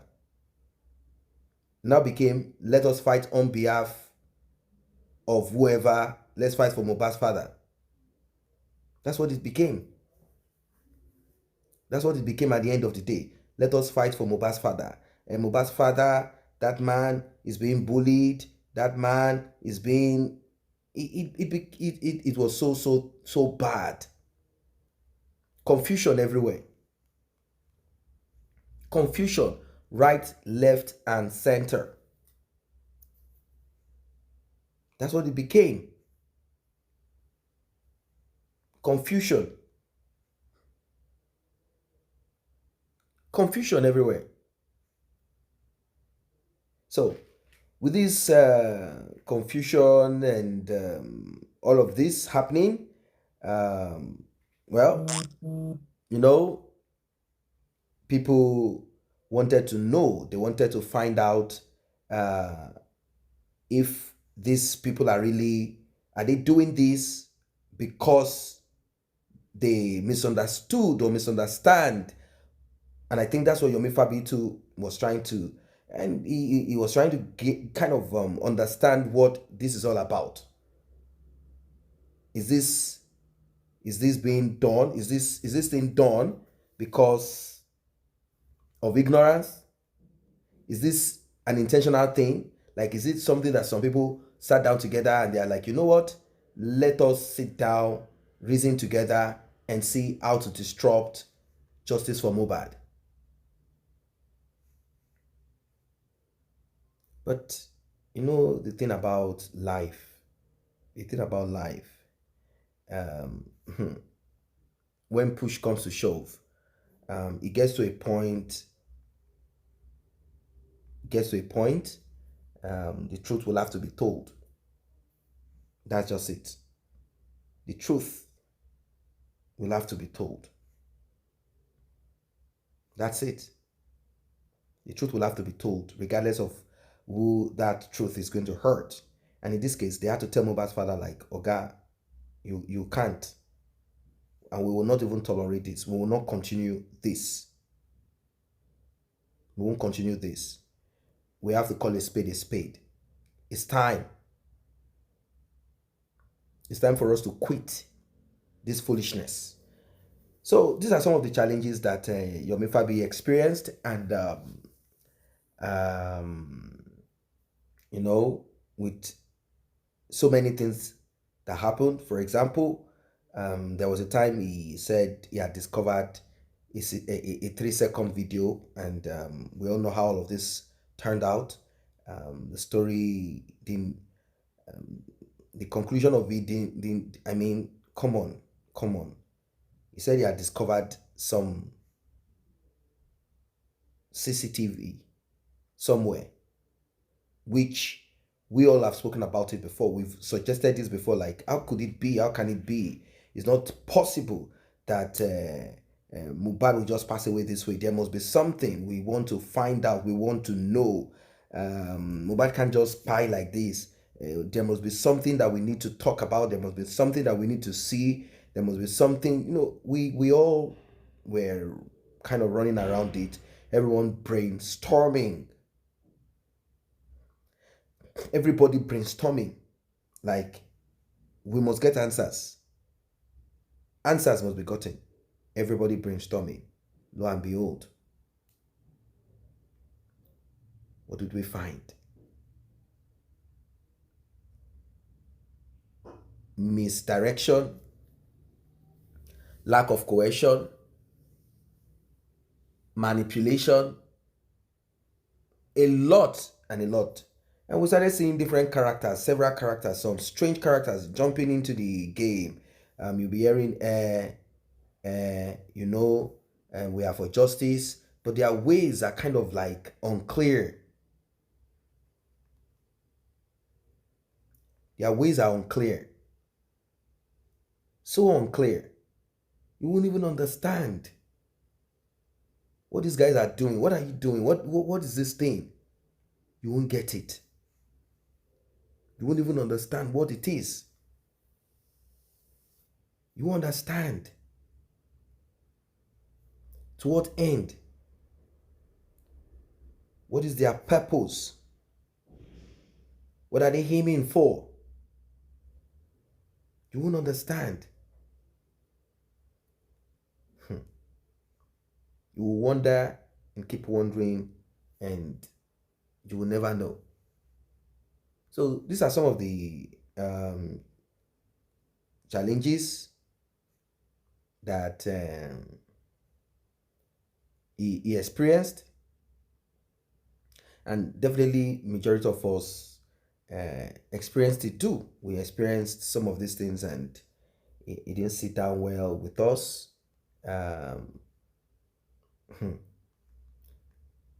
Bothered a lot of people, and they kept on too. It bothered them, but still they kept on, like how we've been on this. They kept on and on. They kept pushing too. They are like, no, we will arrive, we will achieve it, we will get there. There is nobody that is going to stop us from achieving or attaining. We will keep pressing, we will keep pushing. And are we pushing? Yes, we are really pushing. Kudos, ladies and gentlemen, to you out there, because you have tried. A lot of emotions have been put to this journey. The journey of justice for Mohbad. A lot of emotion, money, time has been expended on it. And people are not still tired, particularly those in the diaspora. They are the ones keeping justice for Mohbad alive, even though everyone has a role to play. We know that there are people who are present in Nigeria, present where Mohbad lives or lived, where Mohbad lived. They have also put in themselves, and the physical part of it is not a joke too. Even money, emotion, lending your voice is not a joke. It should be applauded. There are certain people who we met, or they met us on this justice for Mohbad. Some of them are not alive again. There was a time one of these dude that was on this justice for Mohbad, maybe he was so passionate about it or something, or he just didn't pay attention to certain things. On live video, while I was talking about justice for Mohbad, he had his situation, his crisis. I don't know if they said he had it earlier. He had some issues with his brain, head, and then he passed away. Many people have passed away on this journey of justice. Am I saying it is justice for Mohbad that took their life? No. I'm just saying that a lot of people have come, they've gone on this journey of justice for Mohbad. And we are still here, grateful to God, pressing, pushing for humanity. Yes, Yomi Fabi is not perfect. I'm not saying, oh, Yomi Fabi, there is always going to be check and balance. No one is giving anybody some free rope and say, hey, look, tie whatever you want to tie, losing whatever you want to losing. People will always talk about you. They will query you. They will ask questions. They will say a lot of things. They will press. They will push. They will worry you. You will even find distractors. You will find enemies. Every of this together is to make you who you are, to make you a stronger, better version of yourself. Gold has to pass through fire. I mean, the metal has to pass through fire before it becomes gold. So these things are expected. They're expected. In fact, some people have lost friends. Marriages have crashed because of justice for Mohbad. Friends have become enemies because they do not share the same opinion. All of this is still on justice for Mohbad. A young chap that people barely know. Some people don't even know where Mohbad is from, who he is, how he came about, what school did he attend. So a lot of people didn't know about it. But there is one unifier, humanity. It brought everybody together, home and abroad. Home and abroad. When I say, in fact, maybe few African countries are not aware of Mohbad because it gained popularity. It gained popularity until today. We've not been told that Mohbad has been buried. Father said Mohbad will not be buried until justice is gotten, which is fine. No one is trying to press or push anybody, saying, hey, go and bury your son. After all, someone like, if that person is not put under the soil, the person has not rested. The person that is gone is gone. No matter, regardless of how you love your family, your loved one or anything, when they are not alive anymore and they are being buried, maybe out of emotion you might shout and cry, but if you are given the opportunity to put yourself together with that person, maybe you're going to hesitate a little bit.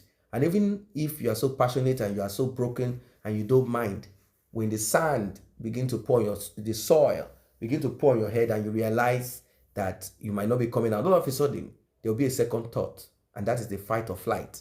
And I think you want to choose flight, like, no, I cannot take this.